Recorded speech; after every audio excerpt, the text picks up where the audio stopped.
Well, here's a pretty amazing piece of Western history. This is, as the video title says, Sitting Bull's Rifle.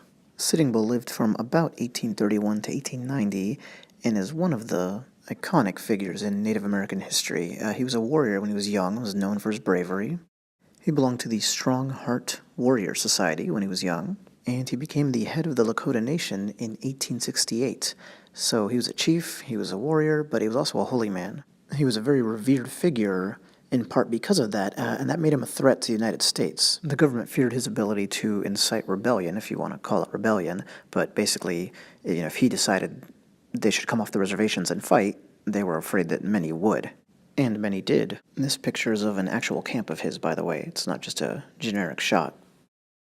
Here's the most remarkable thing about this rifle, of course, is the signature. He learned how to write, and despite his, just stiff resistance to the loss of the Native American way of life, came to believe that education was very important for the future of his people, including his children.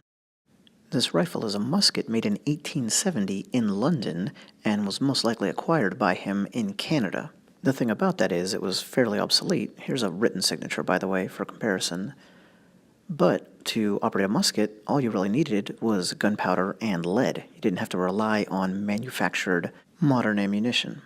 This brass serpent marks the gun as a Hudson Bay trade item. I mentioned acquiring this in Canada. That was where Sitting Bull led his forces for kind of the final stage of his resistance. He finally surrendered in 1881 when he and his people were basically starving. He said, "I wish it to be remembered that I was the last man of my tribe to surrender my rifle." That, however, would probably not be this rifle here. This is obviously a very workmanlike tool. It got carried and used a lot. He had a fancier one, and that probably would have been used as the ceremonial weapon handed over.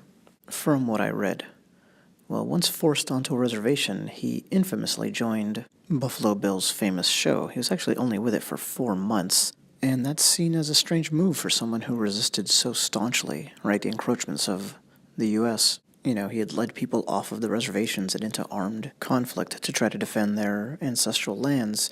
He was at the Battle of Little Bighorn, the signature Native American victory. Interestingly, that was the second time he had gone up against General Custer, in fact.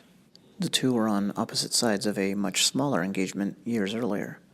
So let's take one final look at a piece of American history. A few more technicalities on this. It was cut down, so it's not at its original length, and if you're going to be using it from horseback, that would be why.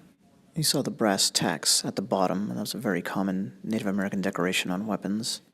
You can see the damage here on the stock. That was once covered in rawhide, which was a Native American repair trick. The wet leather would dry and shrink wrap kind of in place. And that's obviously gone now. Well, even late in life and just 10 years away from the 20th century, the influence Sitting Bull had on his people was a cause of concern, especially because of the ghost dance, kind of a religious revival that was taking place around this time and stirring up resentment, rightful resentment. So he was ordered arrested, even though he was already basically a captive of the United States at the time, in a, semi-free state, whatever you want to call it. But he was ordered taken in, his followers resisted, and he was killed. It was amazing to see something that was a personal possession of his and obviously used for a really long time. See you next time.